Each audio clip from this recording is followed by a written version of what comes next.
This is the LowcoSports Lowdown podcast. Here are your hosts, Justin Jarrett and Wes Kerr. Hey, LowcoSports fans, welcome to a Thursday night edition of the LowcoSports Lowdown. Spring sports fully sprung, although it didn't feel like spring out there today. It was freezing tonight. We were just talking about it before we launched the show, along with our friend Max Arraj, who will be joining us shortly to discuss the Hilton Head Christian Academy baseball game tonight. He was out there freezing at that one. I got out to the den for a little girls lacrosse where I was freezing, and you got to the nest for Hilton Head girls or boys lacrosse. Boys, yeah. How did it look out there? Hilton Head girls look good.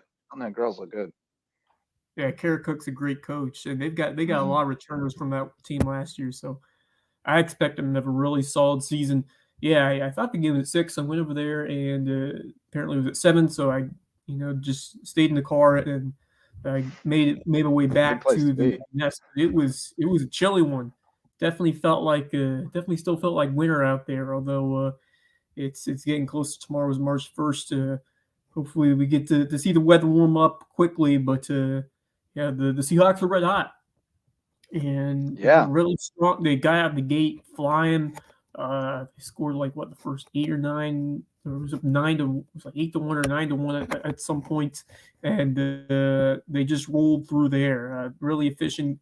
They turned it over a couple times. I think they kind of got loose and comfortable when they got that big lead, but they're really prominent in what they were trying to do early, picking up some early ground balls, good passing, and great finishing to put up some goals on the board, and a lot of strong performances. Jackson Olander had 5 goals in the first half. Brady Saba with 1 goal but 4 assists.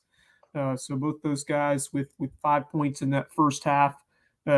Jacob Martin, the senior defender / midfielder, also picked up 3 goals in that first half. So a lot of efficient performances from the Hilton High team. Expected a little more from Bluffton. They just took a while to get going, and Hilton did a good job winning some draws and really establishing the rhythm on the field. And once they're able to get a couple of quick ones, it takes the wind out of you in terms of the team. When the team runs you for a couple of goals early in the lacrosse match, it's tough to come back from. So Seahawks got out running and kind of held ground the rest of the way. But especially if you're not winning faceoffs. Yeah. I mean, you can just a good faceoff guy can really neutralize a team and make it tough to come back, because if you just don't get possession, they'll grind you down. It's kind of like playing Hilton Head Prep. But I got over. I was over doing dad duty at baseball practice, but snuck over to watch a little bit of the girls' match. And Hilton Head girls look good. They were up 7-0 after 1, 9-1 by the time I scooted back over to baseball practice. But looking really solid. Both ends of the floor, so to speak, both ends of the field. Again, got to transition out of basketball season, but they look good, and I agree. Kerr Cook, heck of a coach, and I talked with our friend Mary Beth Lyons on the sideline, and she said they think they're going to be pretty good this year. So we're looking for some lacrosse scores. I'm working on a ticker, but we also have Before we move on, Jake Ridgway, he was a beast. We talked a lot about him during football season, how important he was. Carrying the rock, but man, he was lighted up. We will talk a little more lacrosse later on, because we do have some highlights that we'll share from. We'll get to that later. But wouldn't shout Ridgway because he was electric tonight for podcast. Right on, man. Yeah. But we do have a friend with us tonight, and I'm working on the ticker, Wes. If you want to let our friend in, Max Arraj, going to join us on the show, and welcome to Team Lowco, sir. If you may recognize Max's name, because he was an athlete as well at Hilton Head Christian Academy, graduated in 2019, and just reached out recently about wanting to try to give this sports reporting thing a try. And so we're happy to bring you on, and got you on the air with Beaufort's Own the other day doing the state championship game, and you told me tonight you're headed out to the baseball game. So tell us about that HHCA baseball game tonight. 10-0 win over First Baptist, or 11-0. Obviously Mercy. 11-0. 11-0. Obviously a Mercy roll towards the end of the game. they scored at least one run in every inning of that game. So extremely impressive outing for Hilton Christian Academy. I got some stats for you. James Crosby, the senior, he was the starting pitcher tonight. He only pitched 3 innings, but it's the beginning of the season, so they're trying to warm up these guys. Through 4 strikeouts, only allowed 3 walks, didn't allow a run, and I think he allowed 1 hit in the game. So great game by James Crosby. Steele Bird, the Clemson baseball commit, he had a great game as well. He had a double, and I believe he had a single as well. He had a great game. Cody Bratt, he's a D1 commit to Radford. He had a great game too. I don't think there was a bat where he didn't end up on base. So great game by Cody. But the highlight, came over from Bluffton High School. Yeah, the real highlight of the game was watching Dylan Clark, the left fielder, make an amazing diving play to get a third out. I believe it was the bottom of the second inning. He bottom second, top second, and he made a diving play towards the foul line. Real impressive. But Hilton Christian Academy gets the win. They won 11-0 over First Baptist. I've been saying it before the season even started.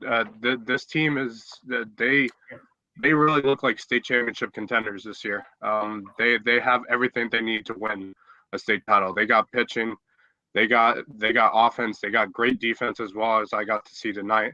The one key thing that Christian Academy has missed over the last few years is pitching, which was the one thing that kept them from getting to a state championship. So to see them have pitching this year is really good. And I got a crazy stat. They were at a tournament last week. They played 2 games, won both of them. But the real crazy stat for me was in those 2 games, the pitching staff combined 18 strikeouts in those 2 games. Nice. Extremely impressive. So seeing that is really encouraging. And keep an eye on Hilton Head Christian, man. They have state championship implications this year. For sure. You got to have pitching if you want to go deep. That's pretty much a requirement. Any level you play, you have to have the tie-in starters, and then you got to have the bullpen to step in and relieve them and provide those quality games of work. Once the starter sets stone for you. But yeah, I agree with you. I think they got all the pieces in place. Obviously we'll see how things turn out as the competition gets tougher. But that's a quality, victory to begin to really kick things rolling in the season. But so impressive victory for HHCA. That line is stacked. Cody Bratt, what enormous addition that was coming over, as I mentioned, from Boston, and he's going to rack up those steals this. I mean, incredible speed, finds way to get on base. As he said, like free tonight, like a free run most of the times when he's able to get on with the speed that he brings to the table, and just great instincts on the base path. So what a fantastic add that he will be to this team. And then you mentioned the Steele, Slade Bird. 2 studs in that lamp as well. And then Dylan Clark, the state championship winning football quarterback, transferred his skills from the gridiron to the diamond, and what a beautiful catch. We've talked about his athleticism out on the football field this fall, but he's got some wheels, and he's got really nice athleticism and range over in the outfield to help this HHCA squad. So I'm sold. I'm absolutely sold on what this Christian County team could do. I'm excited to see them in person as we get into the meat of their schedule. But Max, it's been great to meet you and get to work with you. Really enjoyed our time at the Skis of 3 Girls State Championship game. What a pleasure that was to be on the call with you. One of the best experiences I've had, in terms of basketball, with the atmosphere that was there. So just describe more about the experience that you got to be a part of over there at HHCA last weekend, or rather at USCB. I was stunned how amazing of an atmosphere it was.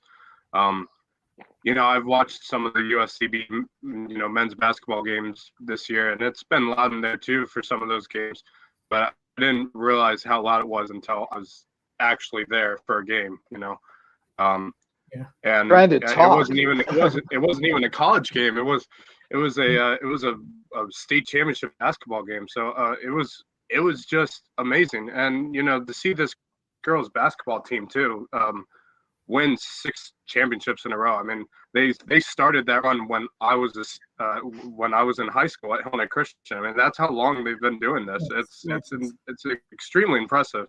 Hopefully they can go for 7 next year, but I have a feeling it's going to be a rebuild for them next year. Yeah, there are a lot of holes to fill, and it's going to be hard to replace. Yeah. So it was a great atmosphere, and hats off to JB too. They had a great season as well. Yeah. So their fans brought it. Their fans brought it too out there. And getting to talk with both those coaches, after the game, just the camaraderie and the discipline those two teams had. It was a great game. It just kind of got away from JP2 in the end, but. Yeah.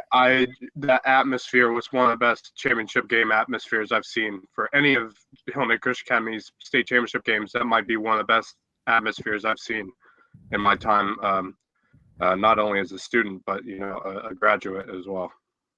Yeah.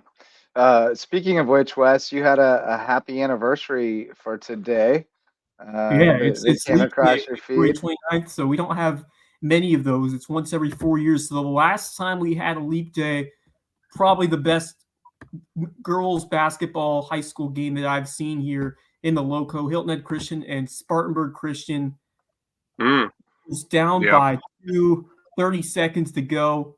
Dior over to Skylar Smith in the corner for the lead. And that was hit up at the time, their second in a row. But, man, what a clutch three. Man, that is a throwback. Skylar Smith, who's an absolute dog here. But this is – talk about moments that define a dynasty. This is what it has been. This is what it was right here. This shot. That was back when there was some doubt about whether they were going to win it or not every year. Yeah. There hasn't been much doubt the last couple of years. Yep. But yeah, that was a good pull, Wes. Good pull. Yeah, but I got to really cool experience to see that live. And man, Hilton Christian, they were up like 15, 20 or so, and then Spartanburg just rallied their way back in minutes. I mean, they couldn't stop them going to the rim, and then all of a sudden this was a tense game. But icing advantage, just that's a special talent to hit a shot like that in a state championship game, and it's always been mentality. And Skylar talked about how much she shot the three during practice and in gyms in the mornings, and that comes to fruition there when Dior passing at the ball, and it's 1 3-pointer for the state championship, and she nails it. And just really a cool moment for her and that team. And you just think about what ifs, like if that shot doesn't go, how could that change things for the Eagles, and how important was that shot and just the scope of what happened in the future now that they had the confidence. Butterfly effect. Yeah. And then you bring in Tamaya, you bring in Morgan.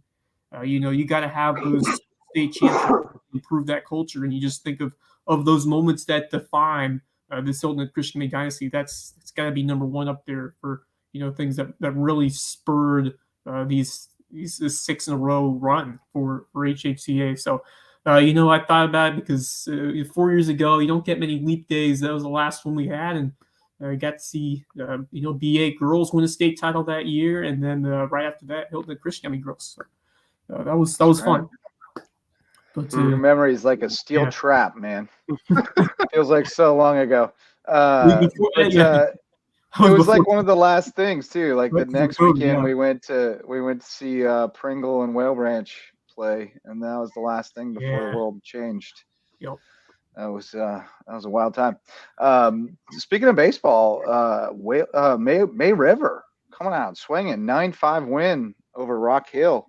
Up in the Sandlapper tournament. That is a nice win, because as good as May River thinks they could be, I should say, they were a little concerned about the quality of schedule that they drew up there, that they might, even if they play well, not come home with many wins. But Tyson Brasington 4 for 4 with a double and a triple and 2 RBIs in the leadoff spot. That's huge.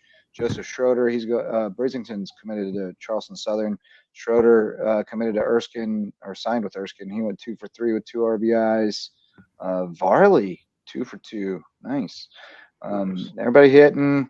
Landon Hargis with 3 1/3, gave up 3 unearned runs to get the win, and then Willie Korn came in and struck a guy out with the bases loaded. He was so reliable down as a closer.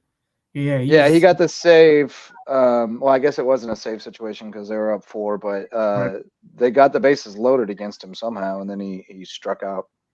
He struck out the side, so got her done. He had a Carlos Marmol inning. That's what Cubs fans call it. He marmaled it. He loaded them up and then he cleaned them off. Yeah, some relievers, some closers have to get that pressure on before they finish the job. I got Max with that one. And then Bridges Prep handed Holy Trinity their first loss, 10-7. And then of course Hilton Christian winning big. Had a Donnybrook on the softball field. Colleton Prep outduels Calhoun 18-16. That's a skis of football. Wow, that's a number right there. Yeah, it sure is. Wow. Sydney Bailey, 4 for 5. 4 for 5, 2 doubles and a homer. I mean, almost everybody had multiple hits. Hannah Strickland was 3 for 5, 3 RBIs. But yeah, that was a wild one. You don't want to see the pitching lines. Don't want to see the pitching lines in that one. Yeah, throw those out. But the offense is that's pretty solid to put up 18 runs. But sometimes these softball games are like that, where the hitting is contagious. But that's a Carleton Prep program that years back won the state championship. They've always been pretty competitive over there. Oh yeah, they're always solid. And yeah, just good to see the bats get going. Carleton County as well has had some great girls softball teams, so it's been a fun area to watch that. All you got to do is go out to Walterboro on a Saturday, out to the Ace Basin facility, and see all the kids playing, and you'll see why. Guys, I mean, they build facilities with fields and fields and fields where the best players in the area come to them every Saturday. And what do you know? They got better at softball. Funny how that worked. You expose the kids to it, you give them an opportunity in their backyard, and they get better. So I'd love to see investment in more fields here as far as baseball and softball go, because we've outgrown them. We talked about this on the baseball pod last year. Remember the Crossings Park in Hilton? I think there's a real opportunity for expansion there, and just to grow the facilities and allow these kids some more opportunities to practice and play, because they are doing that at the Crossings. They are adding more fields there. It's kind of good. Yeah, we're waiting for that to happen for a while. Right, but Bluffton's crushed. I mean, we're just crushed. McCracken, we don't have a field, so we practice at River Ridge on the days we can, and then we practice after Bluffton High School at night, because that's the only place we can get lights. And the rec leagues, we can't even have practices once the games start because there's not enough fields to go around. So we've just outgrown what we have, and something's got to give. But hopefully soon. But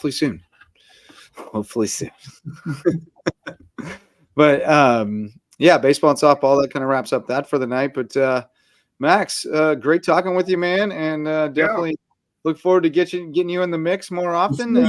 Before you go, Max, talk about this USB baseball team, because I think you're going to be on the this weekend. See the Sand Sharks play, and what should be a really tough series against Georgia Southwestern. So I've been able to. Yeah, Georgia Southwestern. They're coming in first in the Peach Belt Conference right now. Obviously, conference play really hasn't started yet, but Georgia Southwestern, man, they are a tough team to play. So intrigued to see how USCB plays. Also, you got USCB softball games as well that weekend. All going around at the same time. Look forward to see what USCB softball can do against Landon. It's a big Saturday for USCB in general, because we got the women's and men's basketball regular season finales over at Augusta, and then both softball and baseball in action as well. It's going to be a fun Saturday to see those Sand Sharks. Yeah, Georgia big day for USCB. Number 16 in the new rankings this week. They're 12-3, so be good. Good squad out there. Go check them out. Yeah, you kind of really see. Well, hey, good to get you in the mix, Max, and we'll definitely have you on here more often, and we may need a guest co-host here and there too as we crank this thing up to every night of the week. So look forward to it. We'll talk to you real soon, man. Thanks a lot. Yep, see you guys. All right, Max Arraj, newest addition to Team Lowco, reporting on HHCA baseball tonight, but look forward to getting him in the mix all over the place. Really excited to have him joining us. Remember his name from Hilton Ed Christian when we were covering them, and he reached out and we met up the other day, and he's hitting the ground running. So very excited to have that in our back pocket. We got Max on the case. Good stuff. That HHCA baseball team is set up to be really good. I mean, you never know with the injuries, and the pitching staff got decimated last year. So, but if they stay healthy, they should be very, very good. Another headline that I wanted to mention. Actually, we'll go ahead and get to our sponsors first, and then we'll get into that. MVP sponsors of LowcoSports, Megan Jarrett, the official realtor of LowcoSports, and my wife. If you are interested in getting into that Lowco real estate market, she is with the Keller Williams, the anchor home group of Keller Williams, the Low Country. So she would love to help you find your place in the Lowco and put down an anchor in the best place and call the Lowco home. Megan Jarrett, official realtor of LowcoSports. Homegrown Home Inspections is the official home inspector of LowcoSports.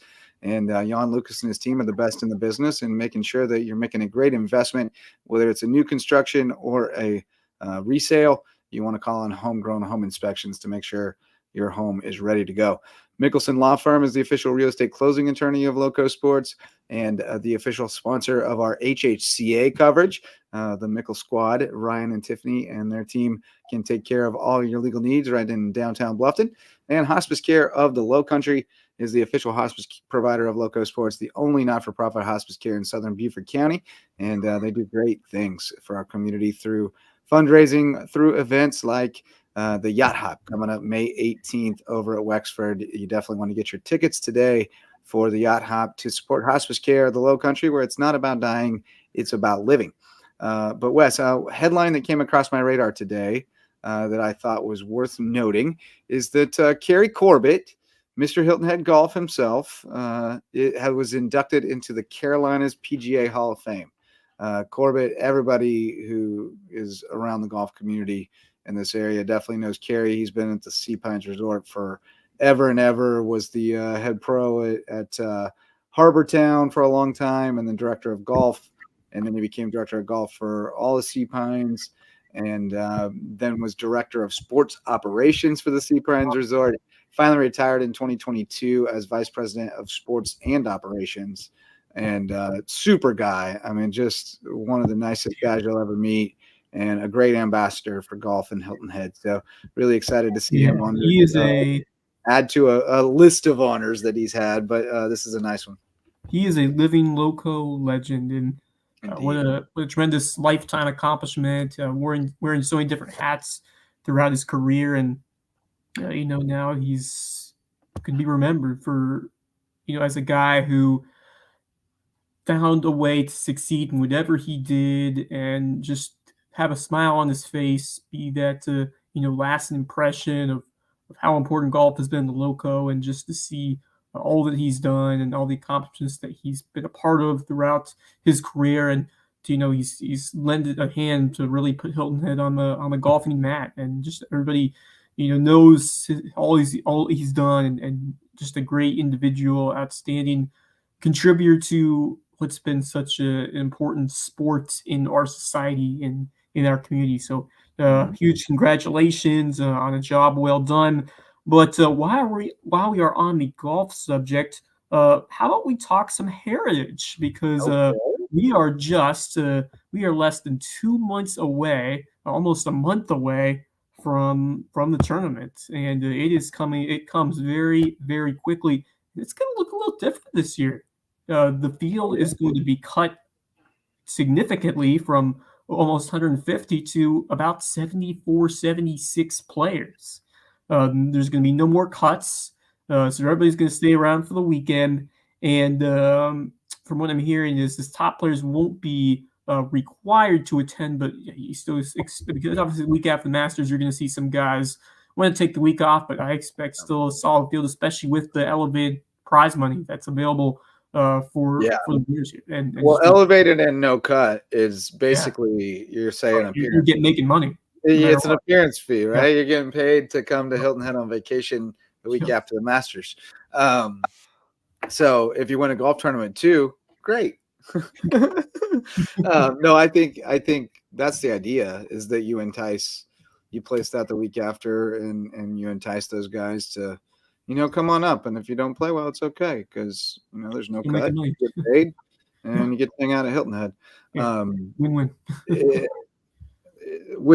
With elevated money and a limited field, like it's a hard no. It's hard to say no to. So I think we'll see a really top flight field. I love the idea of it being, a smaller field of just being able to see guys a little bit more. You get the guarantee of everyone hanging around, and it also eases the strain of tee times and stuff, and gives you a little more flexibility if there's weather and all that kind of stuff to get back on schedule. So it'll be interesting. It'll be a change, but I think it'll be good. See how the tee times are affected, where you normally have everyone going for, or you got guys going for 1, going for 10, and how that might change with limited field, and if you have the Saturday Sunday set up all week. So we'll have to see how the PGA Tour kind of plans that set up. Will they go 2s instead of 3s, or I don't know. We'll have to see how that goes. Approach that, but that's a big change coming to the PGA Tour. I like it. Yeah. And I'm okay with all the change. I'm not like a PGA Tour purist or a golf purist, so I'm okay with it. I mean, it doesn't really impact me. The golf mostly stays the same. I think they're making it a little bit more modernized. They're trying to get their, to really showcase their stars and their best talents, and to really draw that attention, which I think, is a good move for them. And, I think that's cool for the fans here too, to be able to, see, the top guys compete all week and into the weekend, and to have more of a spotlight on them. I mean, obviously there are downsides. It's going to be a limited amount of sponsors exemptions and, opportunities for other guys to step in, because we've had some local ties. It's just so there's that. It's going to be expected cream of the crop, and you never know. There could be some other guys that come out and nowhere to win the tournament, and you see that even so with the opportunity that you get to go up against some of the top guys if you are one of those underdogs that get in. So it's going to be interesting to see how the dynamic changes and how players approach it, and how it kind of sets up, because obviously you don't have to have the stress about worrying about I got to shoot this score, and I got to be really cautious in order to get to the weekend. In this situation, you already have that locked in, so it makes maybe puts a little pressure off these guys to play loose and maybe be less conservative and maybe go for more risks on the course.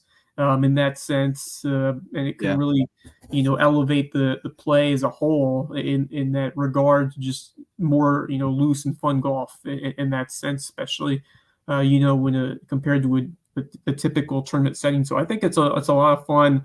I think it's modernizing, which, as you said, modernizing the game, which I think is important to see for the tour. And I'm excited to see how everything changes based on these new 4 venues, new rules, but I gotta say, Steve Wilmot always does, and his team, they do a fantastic job setting this thing up and really making this a world-class event. And they've earned it. I mean, they don't give this elevated status to any, normal event. You have to earn that distinction, and Wilmot and his crew have definitely have. And Jonathan Wright, who's been there for a number of years doing the course renovations, he's one of the best in the business and in the country. And just a great team over there, and Wilmot, he really knows what he's doing. He's had a couple of adversity throughout his time with the tournament, but man, he's emerged so strong, and it's become one of the players' most favorite events to attend all year.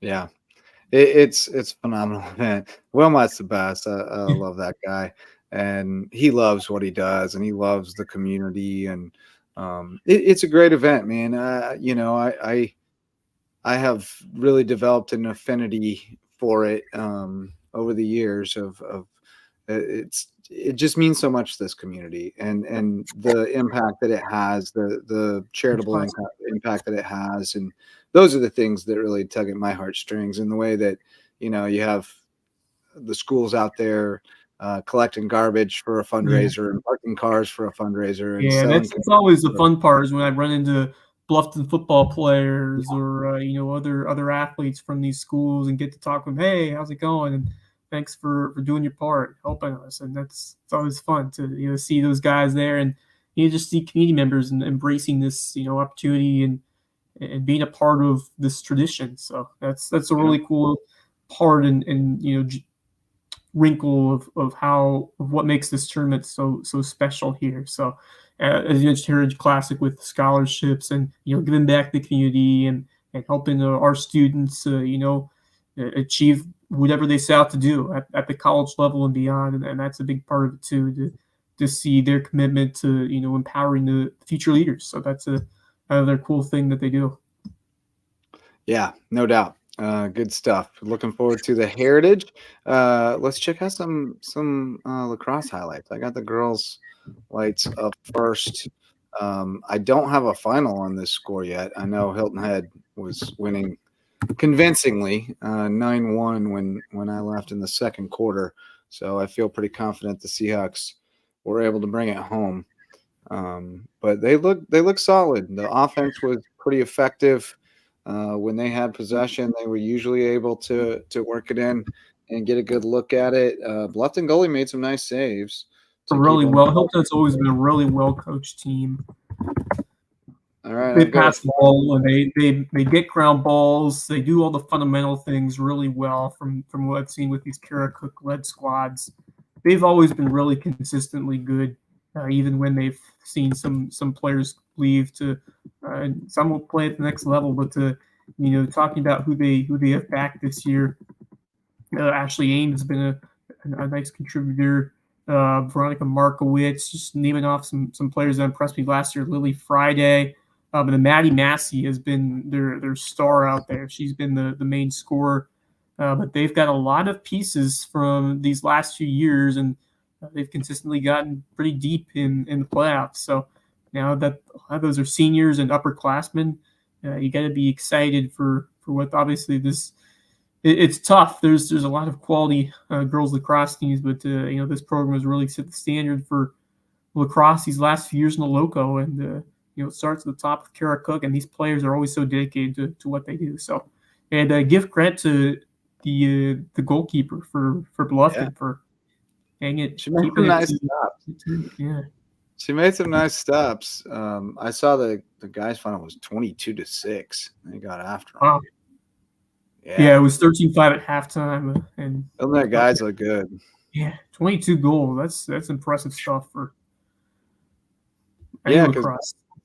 Yeah, that's it's a nice night. Hilton Head girls put up 21 the other night against Calvary Day. I was impressed by that. Great pass. Oh, that was pretty. Yeah, that was a beauty. That was a beauty. They had their offense was clicking tonight, and you know, I don't know enough about the sport to know for sure what Bluffton was or wasn't doing well, but I do know that. Yeah, when your players off the ball are moving and they're making cuts, and it just really goes. It's really fun. It's like basketball. It's really pretty to watch when it's in sync. We talked about Hilton Head Prep and the way they run their offense. You know, it's really cool to see. This was a nice play by Bluffton. Getting out in transition. Yeah. Nice run there by number 7. Set up the offensive attack. Ooh, nice cut to the net. Beautiful. That was a nice move. That was a nice move. Little to get some of these roster up to get some of these names and I know. Still trying to figure out who everybody is this season, spring season. It was cold tonight too. Nobody was on the move. Nobody was. Yeah, and I was right here. If you stayed right in the trees, there were a lot of trees right near the cross field. And you got that wind chill too. It was freezing tonight. Hopefully get some warmer air in here soon. Yeah, And then got a few highlights from the guys that you were able to shoot as well.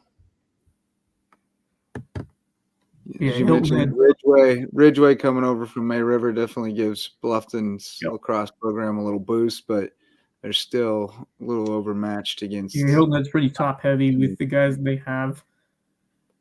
They kind of were able to get control with the draws and run their offense, but man, heck of a shot there from Jake Ridgeway on the bounce. But it was pretty much all Seahawks in that first half. Whew. Laser shot. Yeah.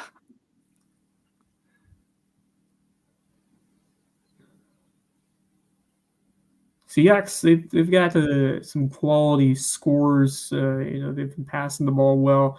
Brady Sala, just excellent IQ, recognizes what to do in different situations, and has just really good knowledge of the game, and just plays with a heck of a confidence level out there. Lucas Thibodeau is fun to watch too. Yeah, they got a bunch of seasoned players on this team. But yeah, when their offense gets hot, it's difficult to stop.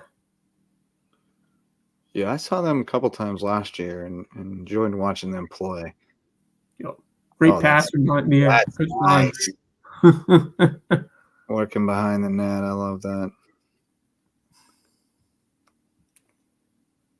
Ooh. Former Seahawk is the coach for the Bobcats, Nick Batista. That's right. Actually, a good guy. He was there when I was there at Hilton High, I believe. That name is very familiar. He was a really good wrestler as well. Yep. Back in the day. Yep.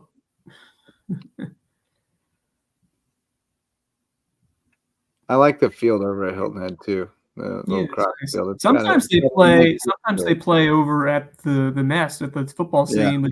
But today they played at the classic lacrosse field right next to softball, which is really nice.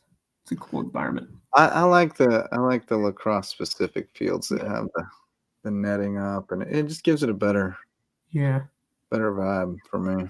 Yeah, I agree. I don't know. I don't like it on the carpet. Yep.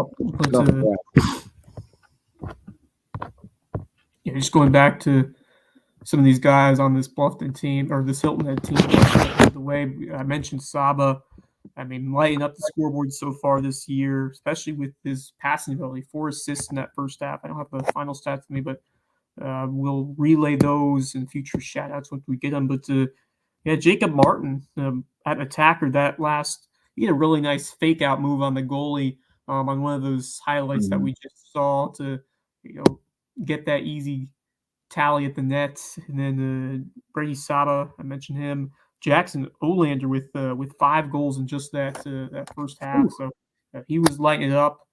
They were getting the ball to him, and he was fighting the seams over there in the net to rack with a bunch early. And then Lucas Thibodeau also with a pair of goals and a couple of ground balls for 10 Zach Richard. Looking at the box score I have right now, but yeah, they've got a couple of good role players on that team. They did well in the face-off circle to establish a lot of possessions early, because when you do that, it kind of demoralizes the other team when you're not able to win as many draws. So that's important for any side to really get that step up on your opponent. But they played a really solid first quarter, first 5 minutes, and that really carried them the rest of the way. But they did have a couple of stretches where they weren't able to get some ground balls and turn the ball over, and Bluffton did a good job on capitalizing on them. But Hilton was got to their game in half court, I guess, and when you play the half court game, I mean, you're transitioning from basketball to lacrosse, so make sure the terminology is correct. But when they got in half court and played their game, it was hard to stop them, and that's what helped propel them to a pretty decisive win, 22 goals. It's good stuff. Yeah, they've been putting them up. Even in their loss to Richmond Hill, they had 10. So They're scoring some goals. Should be fun to watch, if nothing else. We're still looking for lacrosse scores. I haven't seen anything on May River and Lucy Beckham tonight, nor Philip Simmons and Beaufort. So still efforting those scores if anybody has them. Let's do some sponsors and then we'll get into some soccer. Varsity sponsors of LowcoSports: DDS Web Design, building, hosting, and maintaining websites for businesses and nonprofits to get results. So if you need to get found online so you can do more and think bigger, call on DDS Web Design at ddshhi.com. If you have legal needs in Colleton, Hampton, or Jasper counties, you can always call on the Parker Law Group, and they are supporting us now to help us continue to expand our coverage in those counties and shine a light on more deserving teams and student athletes around the Lowco. Dr. Ambrose Cole is the official chiropractor of LowcoSports. He's over at Rooted Living Wellness. That's where you can find him, and he will get you feeling right, mind, body, and spirit. Dr. Ambrose Cole. And Reverence Wrestling Club, official wrestling sponsor of LowcoSports and the presenting sponsor of the Lowco Grind, letting you know about all the great wrestlers here in the Low Country. And we had great conversations with the 3 state champs from the Lowco on Sunday night. So go check out the latest episode of the Lowco Grind presented by Reverence Wrestling Club. Talking a little soccer, Wes. St. Andrews girls beat Hilton Christian 1-0, but the Hilton Christian boys got the 3-1 victory. Looking for a score on the Hilton Prep game. The Strong Rock Christian boys won 4-0. Then from the Warrior Invitational, got a couple scores. Battery Creek girls win 5-2 over Woodland, and the Battery Creek boys beat Hampton 2-1. And still looking for a couple of other scores. Ridgeland Hardyville pulled out of the tournament last minute, and they had to scramble up the schedule a little bit. So not sure what's going on with the Jags, but I hope to see them in action soon. Yeah, it's not a great situation pulling out after the tournament starts, but they were able to scramble and get it figured out, I think. Still looking for Risa McMillan's team, see how they did over there for the girls game over in Sea Pines against Strong Rock Christian. So let us know if you have any updates on that. And yeah, they don't play again until they must have spring break or something early. They don't play again until 12th. So at least that's what it says. That is a little unusual. Yeah.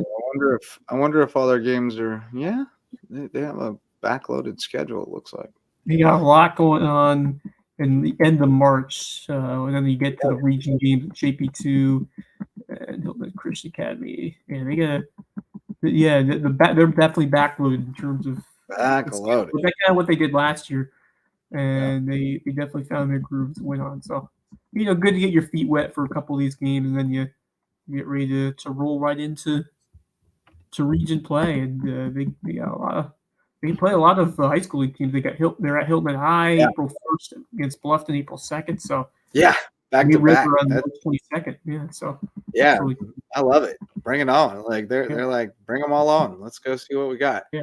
And I love that people aren't shying away from playing them either. Let's go see what happens. That's about all we have at the moment. Battery Creek did have some stats on their soccer games. Jaden Schultz with both goals for the Dolphin boys in that 2-1 win over Hampton, which Hampton beat Colleton last night 2-1 in overtime. Oh, that was the girls. Never mind. Colleton boys won 4-0.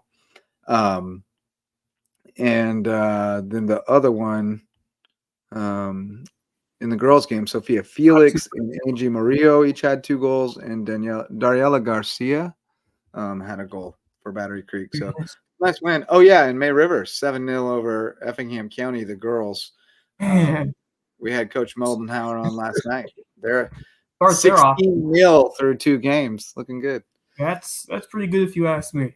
That's not a bad way to start off the spring season. So good for them. Good for them. That's a really fun to have got that coach on last night, and to hear her talk about how this program's gotten off to such a good start, and just continue momentum from what we saw last year. So special things over there at the tank for the May River girls, and especially that's a rich history with the guys team in just a few years from thanks to Misael Garzon and him and I will be starting Loco FC in the future, hopefully soon. Once we are able to get a sponsor for the show, and we'd love to see you help us with that, because we've really enjoyed covering soccer here in the Low Country, and we definitely need your support to help us bring it to you, and to shine a light on all these amazing boys and girls. And the cool thing is we get to have these amazing interviews with not just the kids and the coaches, but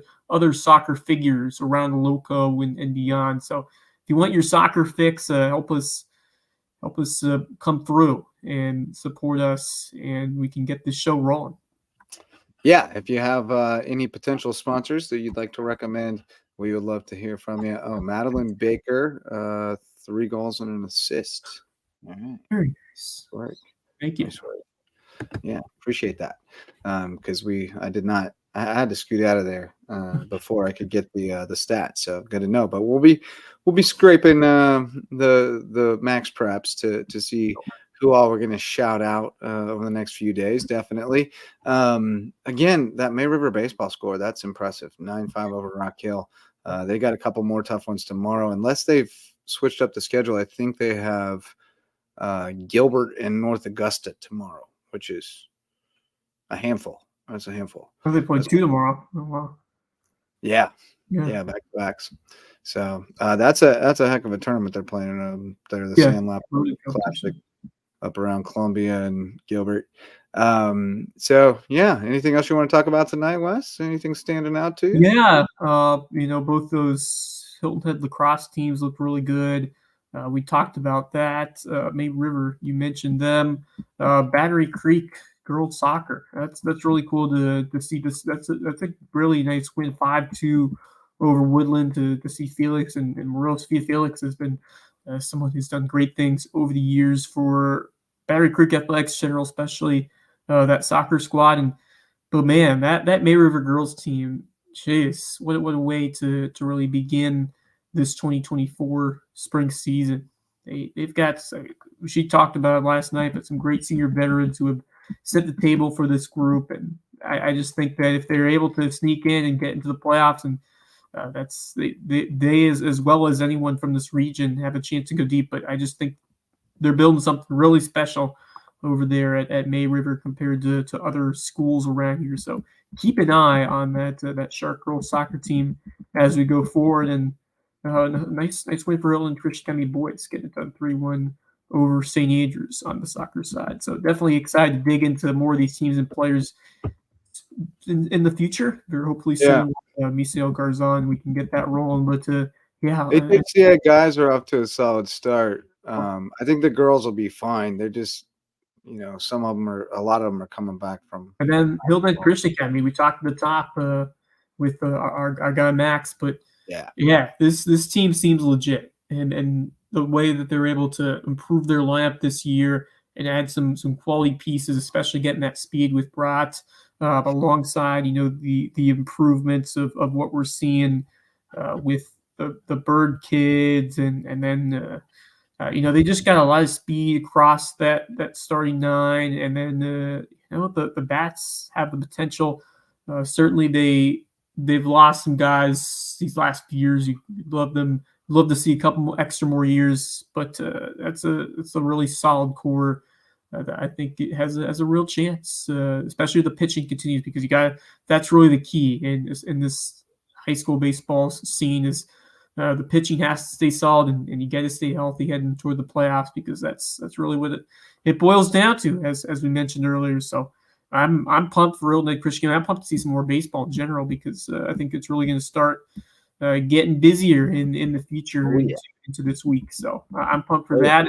Looking forward to tomorrow. We got a packed Friday slate, especially soccer. Normally soccer is pretty busy on Fridays.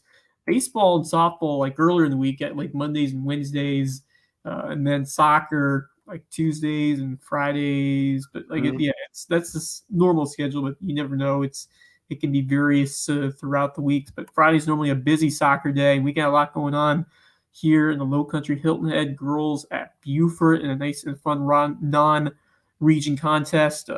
West Ashley at Bluffton. Looking forward to seeing how those Bluffton girls do in that one. And then on the boys' side, Bluffton hosting Aiken, so we'll have to look and see because it says they're both playing at Bluffton at 7 p.m. So there's no way that's That can't be right. Yep. So we'll have to double check that, see who's home and who's not, or what time they're playing at.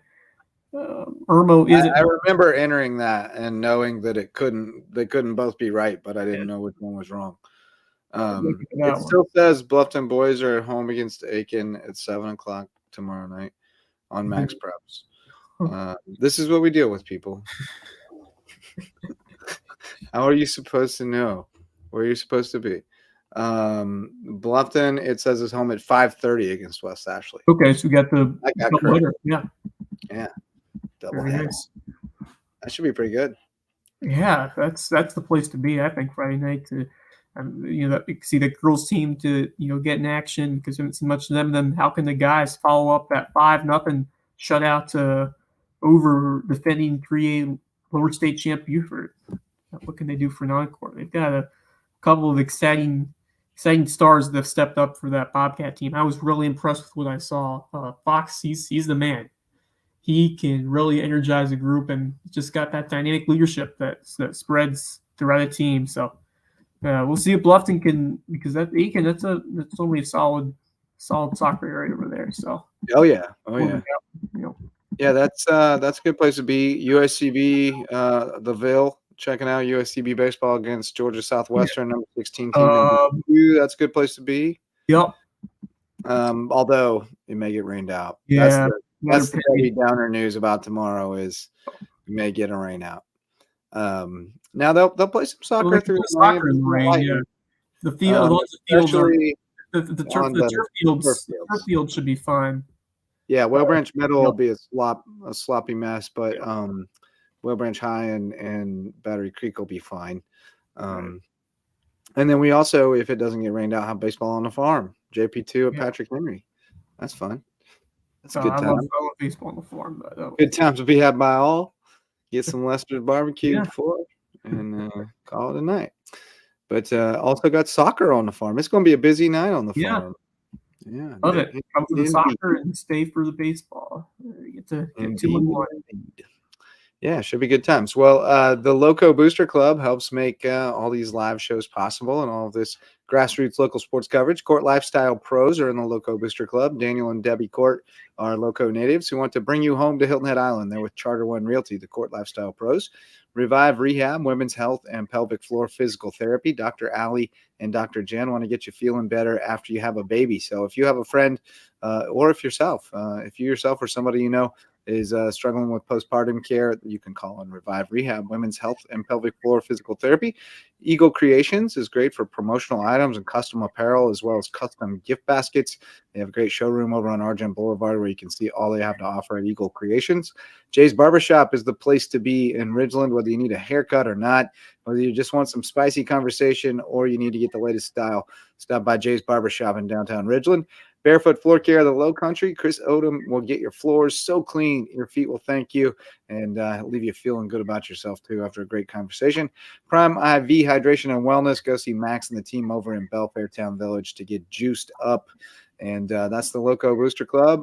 Wes, who are you shouting out tonight before we go? Well, I'm going to go with the game I was at and give one more shout out to that guys lacrosse team for the performance they put on against the Bluffton Bobcats. And you can go up and down this lineup to see a bunch of standouts. But got to go with number 12, Jackson Olander, who had 5 goals just the first half. So well on his way to what they call a sock trick in lacrosse, which is 6 goals in the game. Hat trick is 3, sock trick is 6. So we'll have to see if he pulled that one off because I know he got 5. Good chance they got one more. So we'll check the statistics tomorrow. Hopefully they'll put him up and see where he finishes. But Olander, I mean, he could not be denied. They were feeding the ball. He was finishing time and time again. So that's we've talked a lot about Saba, but good to see Olander stepping up and finding the back of the net a bunch of times for the Seahawks. Yeah. And that's outstanding. And that's They got a lot of weapons on that team. Yeah. They're gonna be fun. They're gonna be fun to watch. I think they're the class of the area. I don't know that they're. We'll see how they are against James Island and Lucy Beckham, because they're going to be pretty strong. And you got to contend with a lot of people in that 4A. Greenville is very good too. Yeah. I'll shout out Madeline Baker, who Pops gave her the shout out. Jesse, 3 goals and an assist tonight for May River Soccer. She also had 2 goals and 4 assists against Islands. Man. So she's off to a pretty solid start. And she is a freshman, 2027. She's a freshman, folks. Yeah. Insane. So that's that could be a problem for people. She might be pretty good. That team's going to be pretty good, quite frankly. I'm sold. I mean, what they did against Islands, there's always some talented teams coming over there from Savannah, regardless of sport, and then backing it up 7 goals. I don't care who you go up against, scored 7 times. That's definitely doing something. That shows you got a deep team. Great midfield and strikers who can finish. So, yeah, I think they're right on par with the top teams in this region. I mean, you got James Island, Lucy Beckham. They can handle anybody if they're really on their game, which is really cool. They're right there. And then I'll throw out a stat shout out for you too, because we brought it up and we were joking about how many bags Cody Bratt's going to steal. He's got 8 through 3 games. So the pace is set. The pace is set. He's off and running 2 2/3 per game. So yeah, that dude, he is an exceptional base runner, and he's not afraid to draw a walk either. Like, that's what I love about him. He doesn't care how he gets on there. Just get on. If he gets the first, it might as well be a triple. So you want to walk me, that's fine. Because my odds of hitting a triple are lower than my odds of getting to third if you walk me. So, no, that's fun stuff. I love the art of the stolen base. So, love to watch that kid play. And then there was one other thing that I had come across I was going to mention.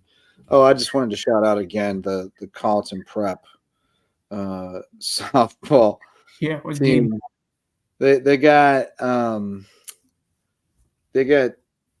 They gave up 20 hits tonight and they won. They have 15 hits.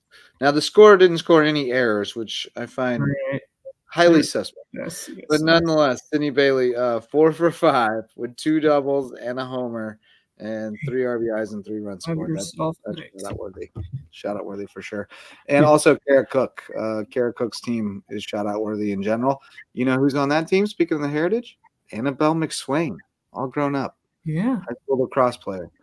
The world is small, my friend. But thanks so much to Max Arraj for jumping on with us tonight. Shout out to him as well. Great job reporting on HHCA baseball tonight. And we look forward to making him a regular fixture on the show whenever he can get out and cover a game. And thanks to all of our sponsors, as well as all of you who showed up to listen or watch. You make it all worthwhile, and we appreciate coming on here every night to let you know what's going on the LowcoSports team and shine a light on these teams and student athletes repping the Lowco well. So thanks so much for joining us. For Wes Kerr, I'm Justin Jarrett. Until next time, go Lowco. The LowcoSports Lowdown podcast is a production of Lowco Media LLC and LowcoSports.com, an independent media outlet providing grassroots local sports coverage in the South Carolina Lowcountry. We are sustained by community support from sponsors and patrons like you. Get in the game with a monthly pledge of $1 or more at patreon.com/LowcoSports to keep us going and growing. Go Lowco.